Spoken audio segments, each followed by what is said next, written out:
Ladies and gentlemen, friends of ISAS, I once again welcome you to another Ambassadors Lecture Series.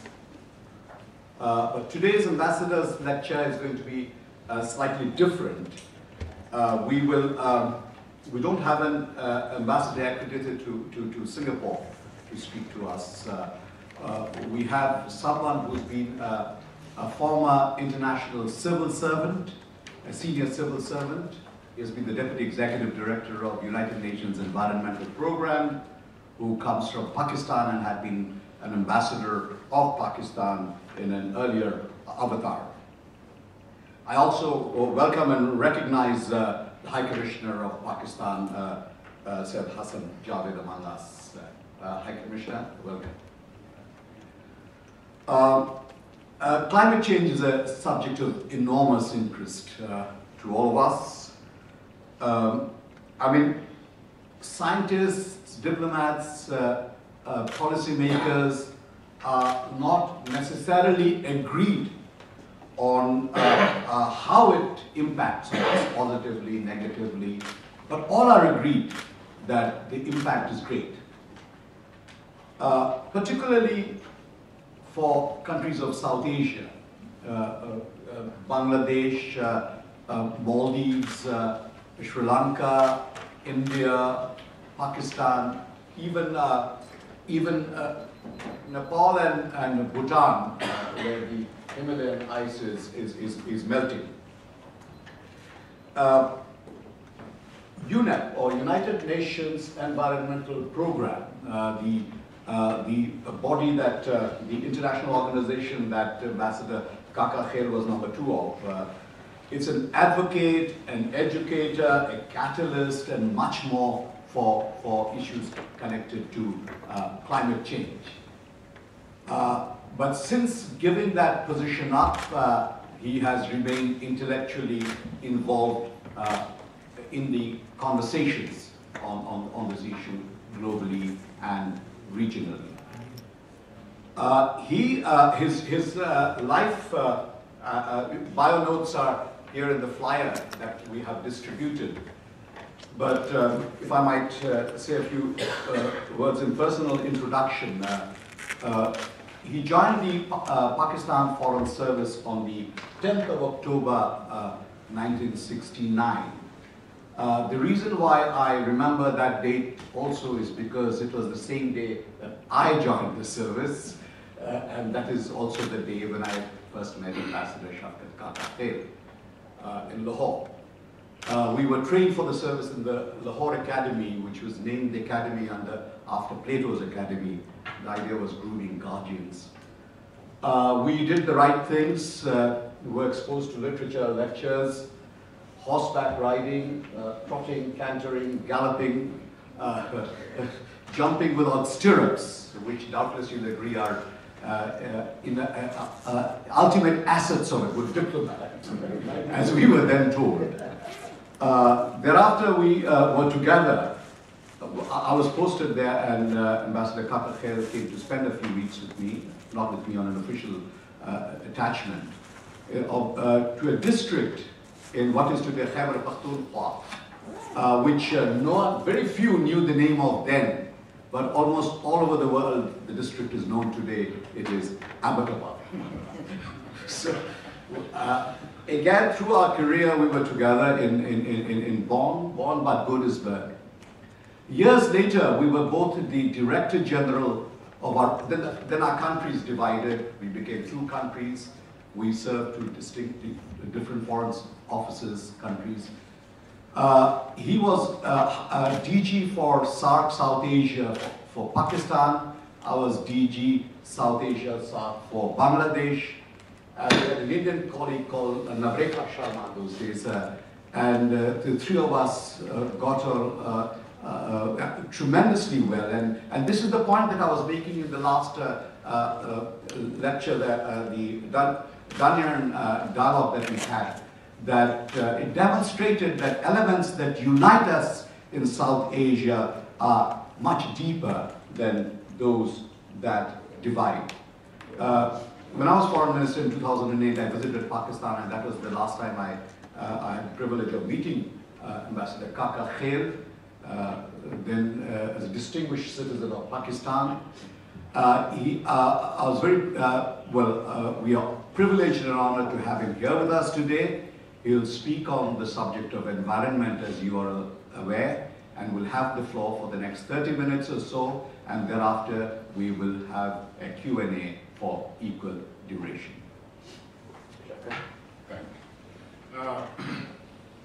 Well, at the outset, I'd like to offer my sincere gratitude to my old friend, Dr. Iftikhar Chaudhry, and the Institute of South Asian Studies of National University of Singapore for giving me this opportunity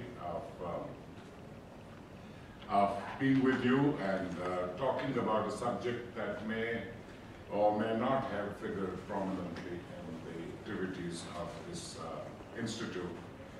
And I hope that that the subject of the protection of the environment and the subject of regional cooperation among countries of South Asia for addressing environmental challenges will sooner than later become a part of the activities of this premier institution of policy-relevant research and scholarship in our region. And now, when we talk about the state of the environment, there are a number of factors or driving elements for the state of environment, whether we talk about the environment of a country or a region. In the first instance, you have the physical features of the country, topography of the country or the region. You have demographic trends, population, and how the population is organized and where it is concentrated. Socioeconomic dynamics, which include both wealth and power. This is an amazing fact about environment, that both excessive wealth and excessive poverty serve as the causes and consequences of environmental degradation. The factor of urbanization is also important, and above all, the health and resilience of the ecosystems, the organisms where humans interact with the natural systems which provide the essential services of life to human beings. Now, I'm aware that we are talking about, we have an enormous canvas to cover. We're talking about 8 countries which together have a population of 1.6 billion, and that is a little more than a fifth of mankind, and if they continue to grow at the rate of 1.5 to 1.8, they'll soon become 1/4 or even less of the world population. South Asia is one of the most densely populated regions of the world, and that is a primary driver of environmental degradation anywhere in the world. The problem of urbanization is also important. We have dozens of megapolises or megacities, all of them bursting at the seams, but holding the key to whether we manage our environmental issues or not. One of the most distinguishing features of South Asia is the role of agriculture and natural resources as the mainstay of the economy. Now, India and other countries, they have made tremendous progress in the non-agricultural areas of development, but even then, agriculture is the mainstay of the economy. And because of this dependence on the natural resources, we believe that the three main challenges that face the world and the region, the problem of food security, the problem of water security, and the problem of energy security. The success of our efforts to achieve these three interconnected systems of security is critically predicated on the prudent management of our ecosystems. We also have the problem of climate change, which I'll have occasion to talk about. Our prosperity depends on our capacity to manage prudently our natural resources. For me, the three essential prerequisites of prosperity in South Asia are good governance at home, cooperation with neighbors and at the regional level, and an enabling global context. That is, the world conditions have to be of an affirmative and positive nature. As I mentioned, topography. Geography plays an important role. You have an amazing topography in this region. You have the lofty mountains of the Himalayas, Karakoram and Hindu Kush. You have vast and verdant plateaus and valleys. You have three major river systems with scores of tributaries, islands. You have islands, lakes, wetlands. You also have enormous barren lands and deserts, dry lands, and a 10,000 kilometer long coastal line. The tropical monsoon climate of the region is sustained by the summer and winter spills of the monsoons, which bring in the rains that feed our rivers and the aquifers, and are absolutely indispensable for agriculture. My friend Sunita Narayan of the Center for Science and Environment in New Delhi says the real foreign finance minister of India is the monsoons. Now the monsoons are failing India for the fourth time in 12 years, and you've seen the results of the long and terrible drought that presently afflicts India.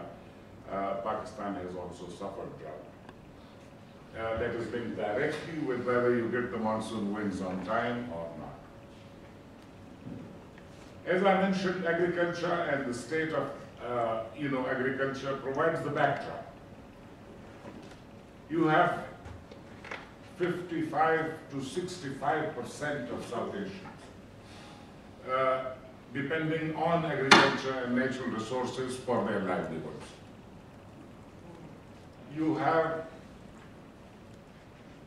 agriculture providing almost a quarter of the GDP of Pakistan and providing all the raw materials for exports. All our exports in Pakistan are agri-based. Look at India. Agriculture contributes only 15% to the GDP, but nearly half of the population of India. You're talking about 600 million people or so, depend for their livelihoods on the agriculture sector and live in the predominantly rural areas. As far as land resources are concerned, which is an essential asset in environment, South Asia does not have adequate land resources because only half of the land available for agriculture is good land. Take again the example of India, which supports 17% of the global population, with just 2.4% of the global land area. 45% of India's cultivable land is severely degraded. The figures for Pakistan and Bangladesh not being too dissimilar. Now you have, as far as land resources are concerned, vast river deltas and large swathes of irrigated fields. But they account for less than half of the cultivable land in India and Pakistan. We had the Green Revolution, which was heavily inputs centered, based on enormous use of water, seeds, and chemical fertilizers. And as a result of the infusion of chemical fertilizers and the poor maintenance of the infrastructure, waterlogging and salinity, which was more of a problem in Pakistan than India because we have a more extensive Indus water system, they have led to degradation of the soil. I started by saying population growth and uncontrolled urbanization and poor land use practices have led to shrinking of cultivable land and reduction of crop yields in excessively cultivated land. I give you the example of Pakistan. We started with 13 million hectares of land. We were able to increase it to 21. We are now losing land again to the cities. All the cultivable, perfectly cultivable areas around our cities, which historically produced the milk and the vegetables that the cities were dependent on. So the cities were like ecosystems. They are all turning into plots for new colonies and all, because our villages are becoming towns, our towns are becoming cities, and our cities are becoming mega cities. Pakistan started with a population of no more than 32 million. We are now more than 170 million. Look at the pressure that this brings to bear on the natural resources, which, as I said, are fragile. Half the land is good land, the rest is arid, hyper-arid, or semi-arid. But for the Indus water and the canal system, you would never have a population of more than 30 million in what is Pakistan today. The ecosystems simply do not support more than a certain number of people. Water resources is a very important topic as far as environmental challenges are concerned. We were once a water effluent region. We are now becoming a water deficit region. Why? Because of population, because of unplanned urbanization, because of the absolutely unsustainable share, 90 to 95% of the water is going for irrigation. We have archaic and wasteful irrigation methods, and we have poor governance. We don't manage the division of water among the user sectors and among the user regions.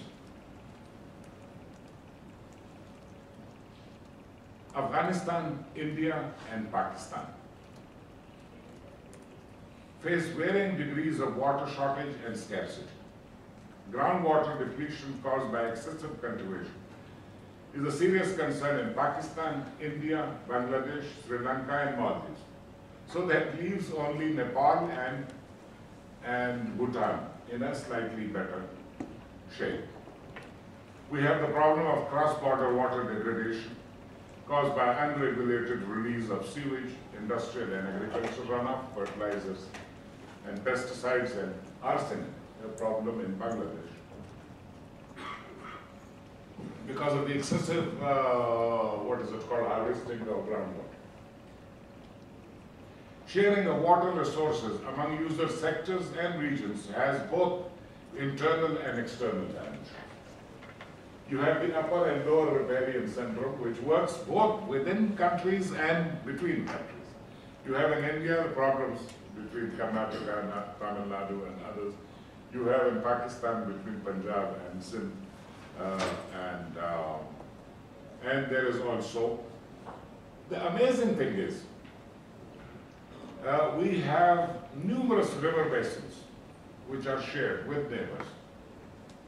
Do you know that the entire territories and populations of Afghanistan, Bangladesh, Bhutan, Nepal, and Pakistan are actually located within international basins? Pakistan and India and Bangladesh have signed agreements on water sharing. 1960, Indus water. 1996, the Ganges water sharing. On the sharing of the two major river systems. But the implementation of these agreements needs to be greatly improved with greater emphasis on joint integrated management of the water resources through a basin-based approach. We have to give up the syndrome of partitioning everything that we have. Let's, for once, we've done major partitioning of the subcontinent twice, in 47 and in 71. Now let's talk about jointly managing our resources and cooperating in the sound and prudent management of our natural assets.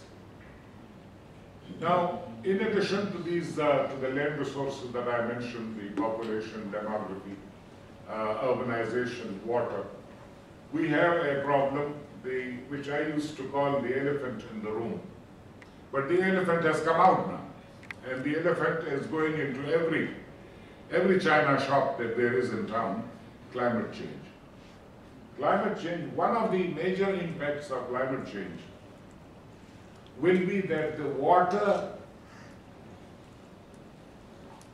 that comes from the melting of the glaciers, the orderly melting of the glaciers, will be disrupted because they will be disorderly melted. Initially rapid, so you have the Athabad Lake in Pakistan, outburst lakes, and in Nepal. And then you have the slower, the recession of the glaciers and the inability of the glacier to hold the deposits of ice and release them in an orderly manner. And the monsoons will be disrupted. You have in the subcontinent, at least for Pakistan, and to a lesser extent for India, somehow the Brahmaputra depends much less on the melting of the glaciers than the Indus. The Indus gets 60 to 70% of its water from the glaciers. Brahmaputra only 25%, probably because the catchment area for the monsoon rains is larger in the case of Brahmaputra. So both the major sources of water for 500 million people, the glaciers of the Himalaya, Karakoram, Hindu Kush and monsoon, are highly vulnerable to climate change. So you will either have monsoons too early, too little, or too late and too much. In one case you have drought, in another you have flooding. And we've seen both India and Pakistan more in floods, 2010 floods of biblical proportion, 2011, and now, my wife was saying, fingers crossed.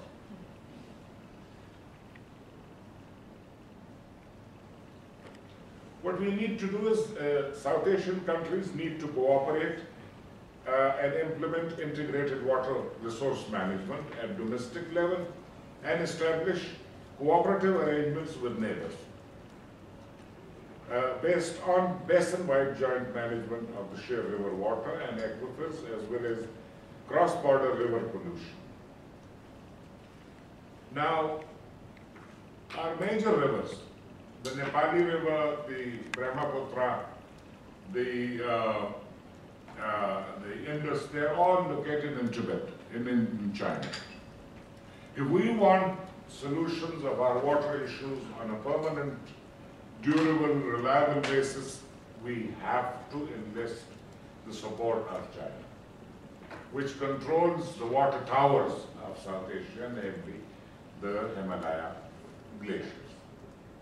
We must all concert our efforts to enter into cooperative arrangements at South Asia level, but at least Pakistan, India, Nepal, China, and also Pakistan needs a water sharing or water basin-wide cooperation with Afghanistan because of the unique status of the Kabul River, which starts in Pakistan, goes to Afghanistan, returns to Pakistan. So luckily both countries are both upper and lower riparians, and therefore the imperative of cooperation.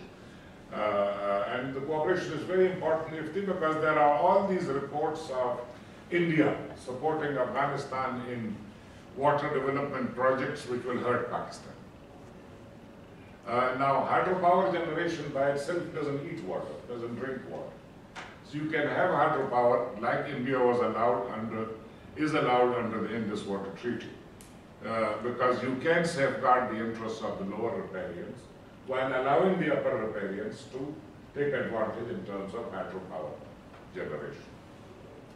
Pollution is a major topic in environment, and pollution covers all pollutions.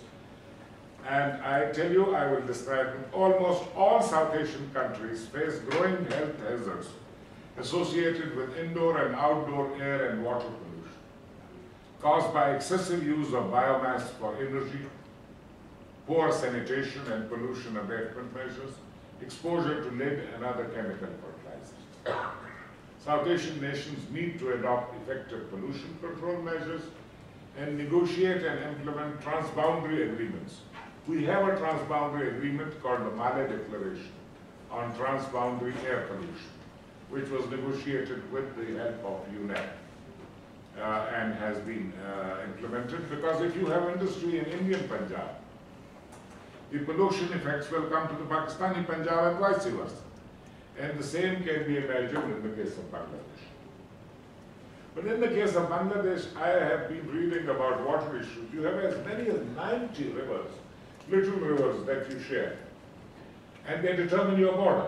Now, when the land erosion takes place, you don't really know where exactly to put the Bangladesh flag or this. The principle was agreed in the 1996 agreement.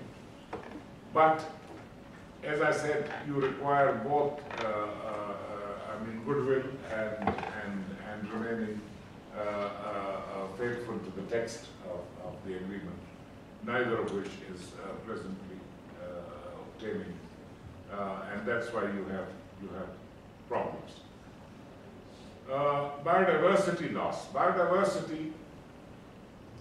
Now, the South Asia has an enormous wealth of biodiversity. The Himalaya Karakoram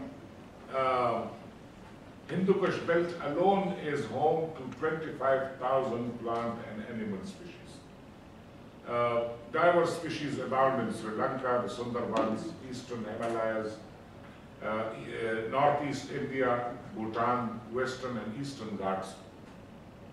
However, this globally significant wealth faces growing threats posed by human population growth, urbanization leading to habitat loss for species, deforestation, mining, poaching, invasive species, and pollution.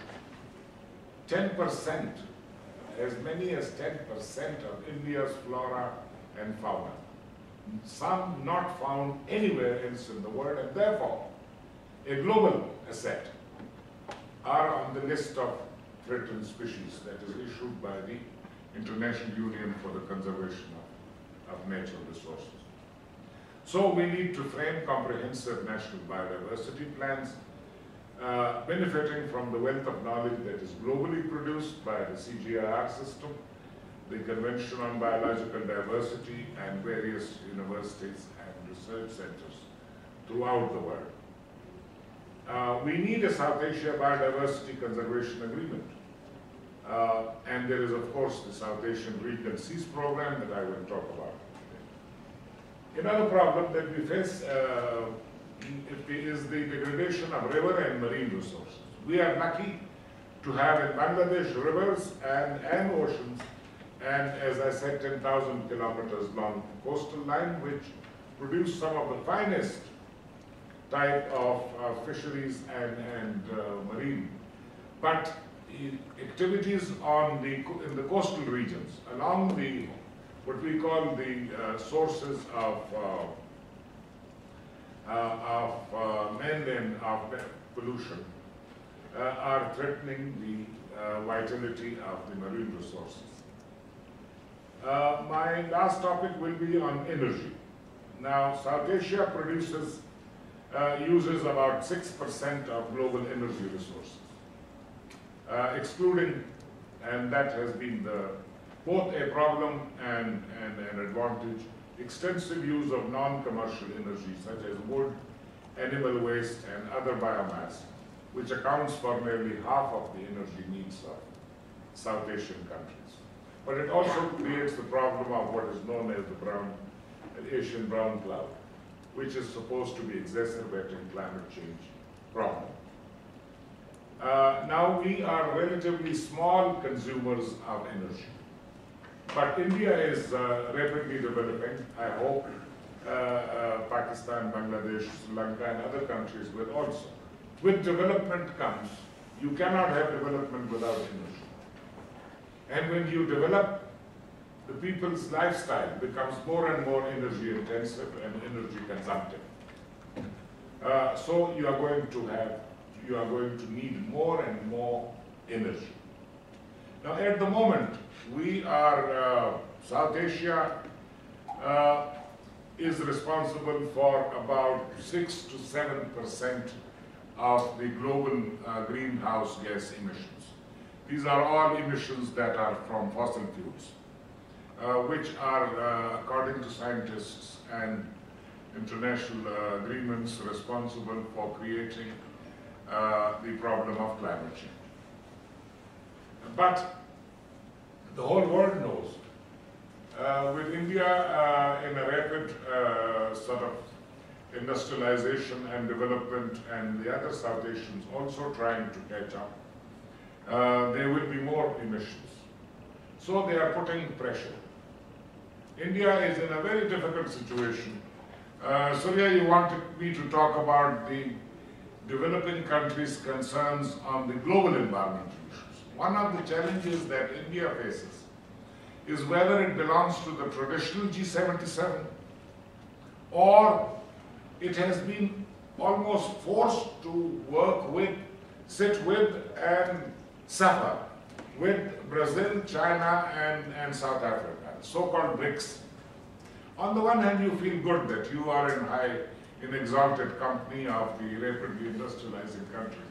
But on the other, there is a price to pay for traveling in first class. So you are under increasing pressure to agree to legally binding mandatory cuts of emissions. And so this is going to be a major problem.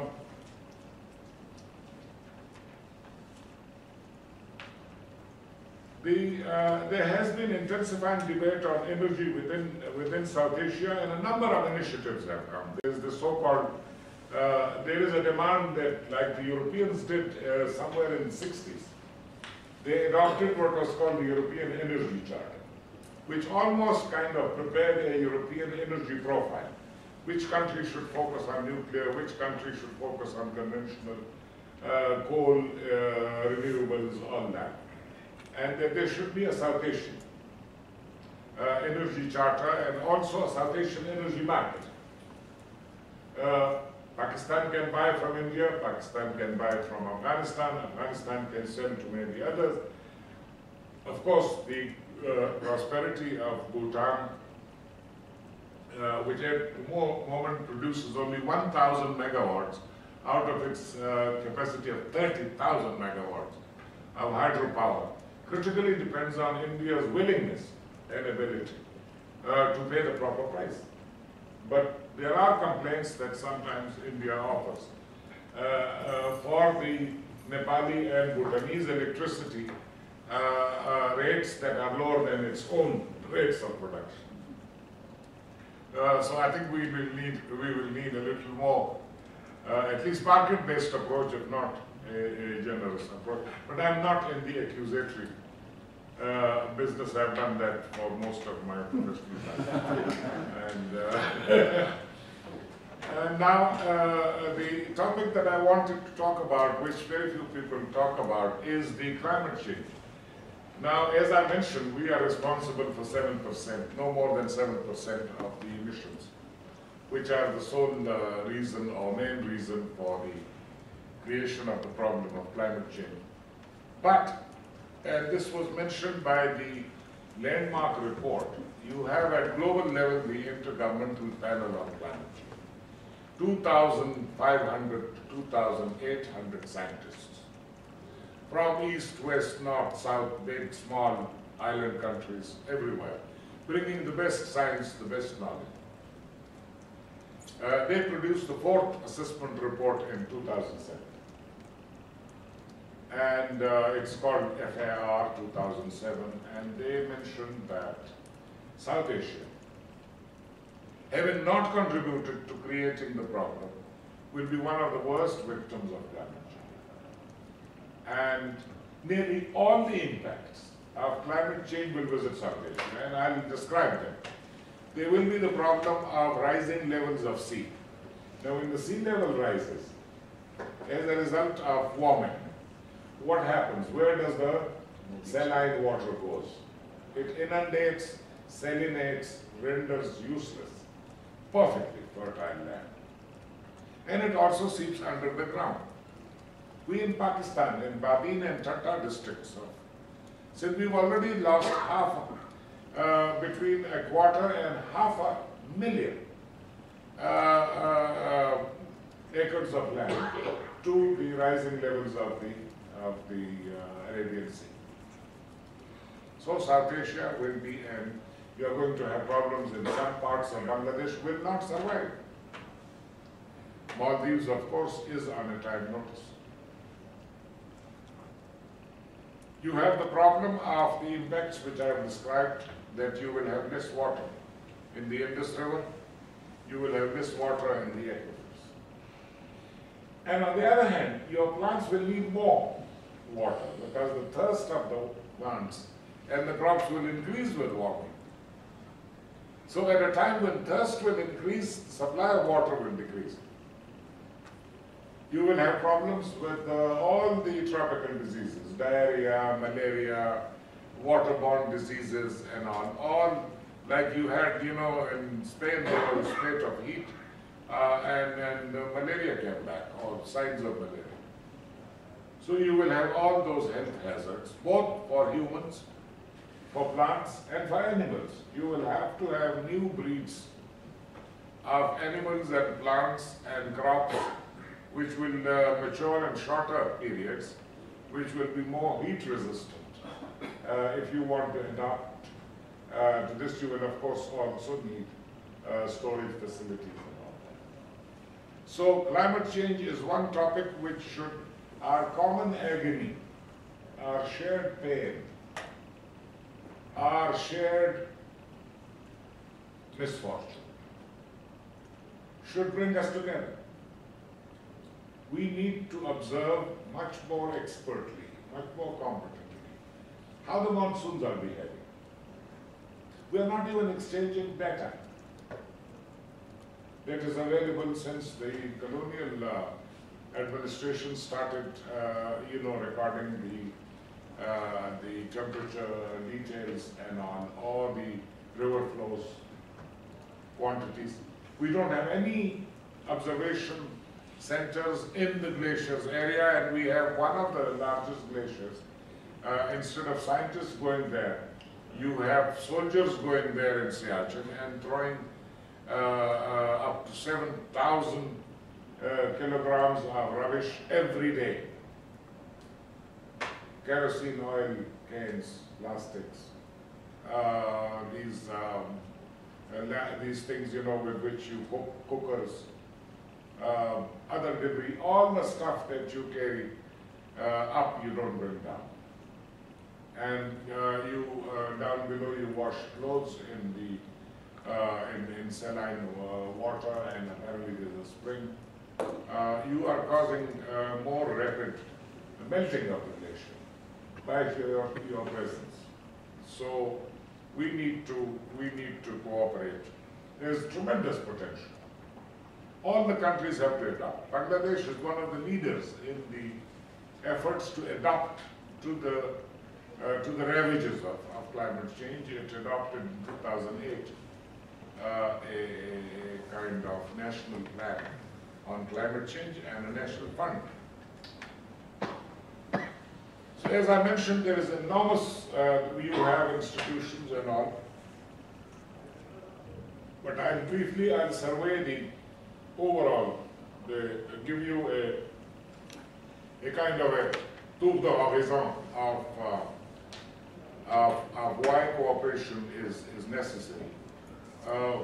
since the 1972 Human Environment Conference, which was in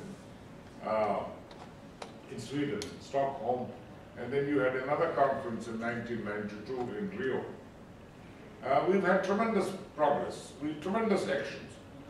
All of us, all the 7 countries have ministries of environment. All of us have environmental protection plans. All of us have agencies other than the ministry. In Pakistan, you have the Environmental Protection Agency, which is as old as 1997. In India, they are trying to set up one now. But India has a whole ministry of renewable energy, which has existed for 20 years. And first-class colleges for forestry and rural development and all, which are all environmental topics. We have now, our universities are offering courses, BA, BSc, Masters. We have policies on environmental issues, biodiversity, deforestation, desertification, chemical management, and all these, drinking water, and all these issues. We have laws and even tribunals. Pakistan has environmental tribunals. India is, the high courts have environmental wings or something. The media is now doing more coverage of environmental issues, and the state of environment reports are prepared at the national and sub-national levels. By the way, a lot of the information that I've used, lest you accuse me of plagiarism, comes from a document that the UNEP regional office in Bangkok and SARC jointly produced, with vital support from an organization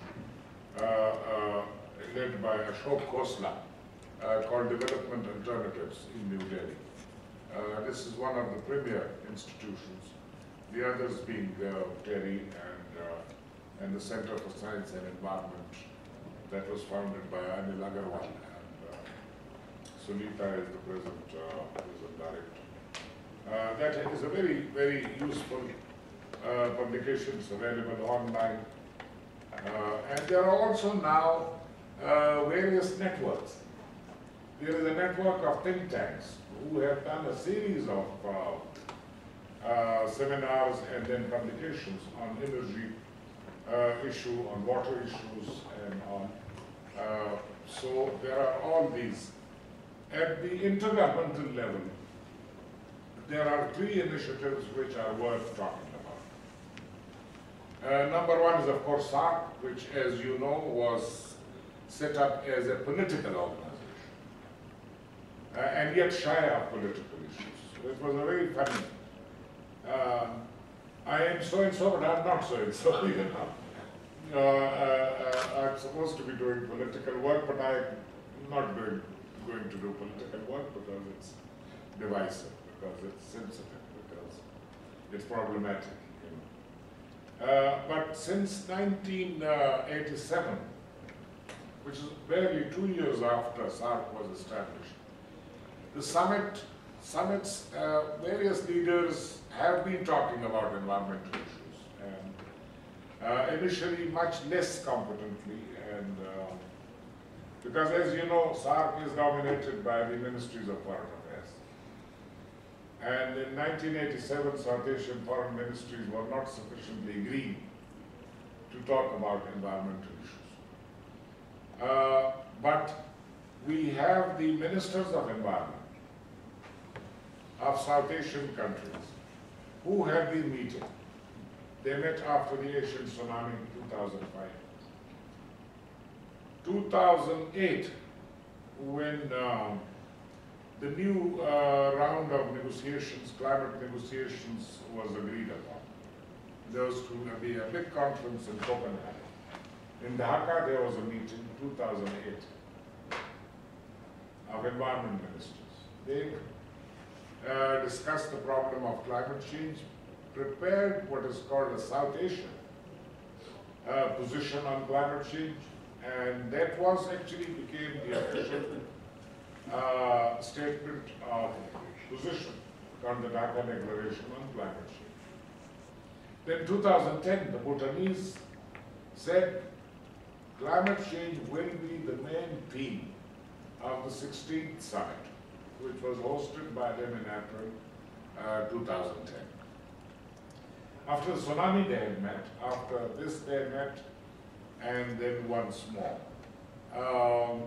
There is a South Asian disaster management blueprint, which a group of experts had prepared.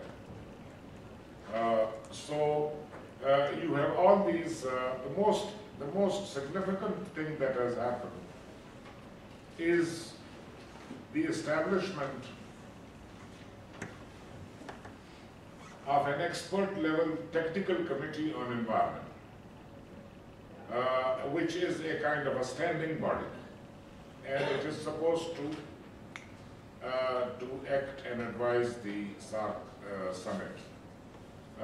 But let me just quickly mention, since it's in my notes, that the Dhaka Climate Change Action Plan had identified 7 thematic areas for consultation and cooperation, including mitigation, adaptation to climate change, technology transfer, finance and investment, education and awareness enhancement, management of climate change impacts and risks, and capacity building for intergovernmental. As I will mention later, we need to do more in SARC, but the second intergovernmental process, which has escaped attention, is called SACEP, S-A-C-E-P. When I was in Nairobi, I was trying to resuscitate that and put life into it. Is the South Asian Program for Environmental Cooperation. It's based in Colombo. The Sri Lankan government provides headquarters and very generous support. All the countries, you know, this is the only grouping of developing countries which do not seek money even for their office running and their salaries. They are paid by the member states, which I used to mention to donor community. And they deal with all aspects of environment. Unfortunately, because the ministers of environment happen to be the weakest ministers and cabinets in all South Asian countries, the program for South Asian cooperation on environment has remained devoid of ambition. The level of ambition does not match the magnitude of the challenge. So what we need to do is to increase our level of ambition, give a higher profile to the ministers of environment, and of course resources, but I'll have some more recommendations also. So SACEP is there, the structure is there. There has been an expert group which came up with recommendations, and now, before I go on to the Regional Seas program, I must mention that in pursuance of the 1997 and 2008 plans, we have now a number of SARC centers. We have the SARC Forestry Center in Jaipur. We have the Disaster Management Center in New Delhi. We have the Meteorological Center in Dhaka. We have the SARC Coastal Management Center in Maldives. And these are supposed to be national institutions with large mandates. But then, you know, the governments of the host countries have to give more money and also enable these centers to interact with international institutions so that they can serve, in addition to their own national mandated responsibilities, as the agents for research, cooperation, and collaboration in South Asia, which is why they were given the prefix SARC.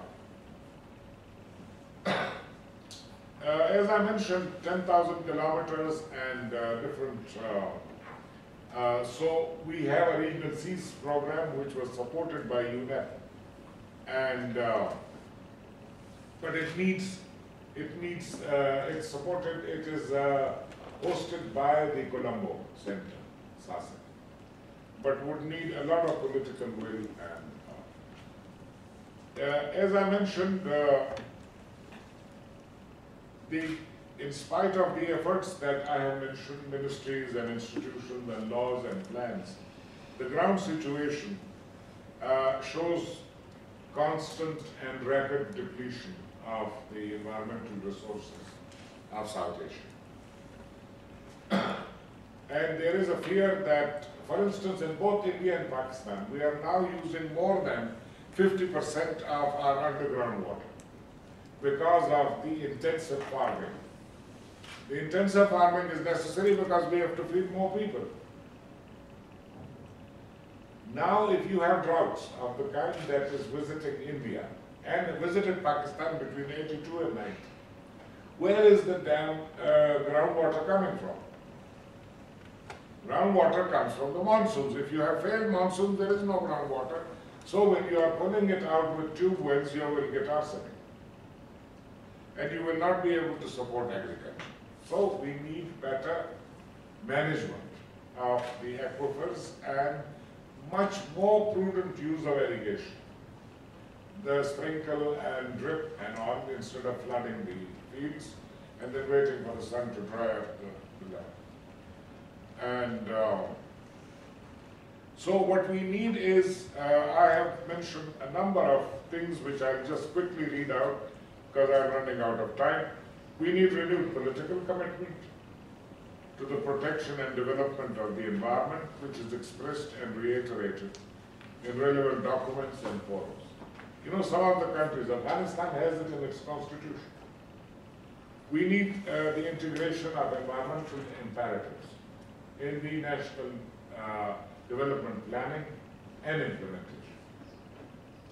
And not just have an environment section in the planning commission, but green, focus on how different schemes impact on the resilience of the ecosystem. Then of course the ministries of environment and environmental protection agencies and tribunals and all would need strength, would need resources, human, technical, intellectual. Monitoring and assessment of the overall environmental trends on a regular basis and at the subnational level and even district level. Much more attention needs to be paid to strengthen the authority and capacity of organizations such as SAC, the Ministers of Environment, SASEC, and the Regional Seas Protection Organization. And my suggestion is climate change, which is now the threat multiplier. You know, with climate change, all your old problems, biodiversity loss, water issues, energy issues, food, will be exacerbated. According to the FAO and Oxfam issued a report on the day the meeting in the last meeting in the first week of September, climate change will lead to a net drop of 8% in the global food production. And so we need to attend to that, and climate change should be a regular item on the agenda of all SARC summits, and the ministers should be a specialized commission on environment.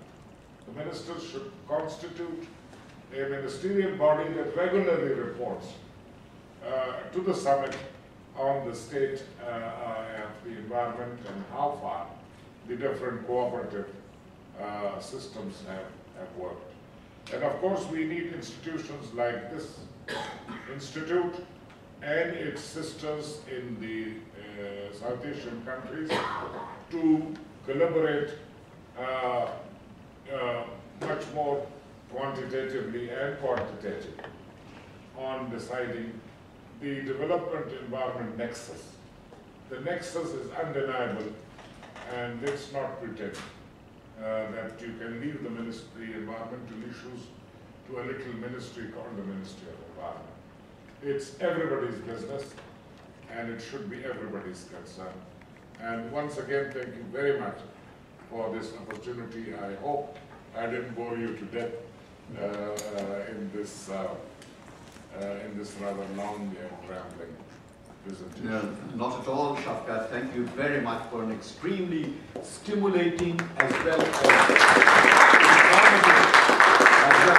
informative expose. Much of it derived from your vast experience in the field, both at home and abroad, largely abroad. You have gone out into the world, come back to the region, and talked to the problems of the region. And I think you hit the nail on the head when you said the way to address the issue in South Asia is no longer to partition anymore. I mean, we have addressed all our problems by endeavoring to partition them, but to address them jointly. Then you have moved on to climate change, which you have called the threat multiplier. And you have even given, again, extrapolating from your experience, a long list of recommendations as to how to go about handling this in a manner that would be cooperative rather than conflictive.